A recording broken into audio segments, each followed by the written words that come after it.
একজন সাধু ছিলেন। তিনি সূর্য ভগবানকে অর্ঘ্যদানের জন্য প্রতিদিন স্নান করে হাতেতে জল যখন নিতেন, তখন একটা বিছে এসে তাকে কামড়ে দিতেন। কিন্তু সেই সাধু বাবা সেই বিছেটাকে বাঁচিয়ে বাড়িতে নিয়ে আসতেন। বাড়িতে দাঁড়িয়ে থাকা এক মানুষ সেই সন্ন্যাসীকে জিজ্ঞাসা করলো, আচ্ছা, এই বিছে তো আপনাকে বারবার কামড়াচ্ছে, কিন্তু তা সত্ত্বেও আপনি কেন এই বিছেটাকে বাঁচিয়ে এই বাড়িতে রাখতে এলেন?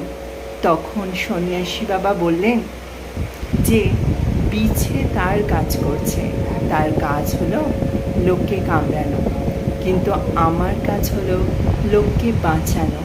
তাহলে আমি কেন আমার এই কাজকে তার জন্য করব না? তো আসল কথা এই যে তোমার সামনে যে যতই খারাপ কাজ করুক, কিন্তু তুমি তোমার ভালো কাজগুলো তার খারাপ কাজের জন্য বন্ধ করো না, ছেড়ো না, নিজেকে বদলিও না।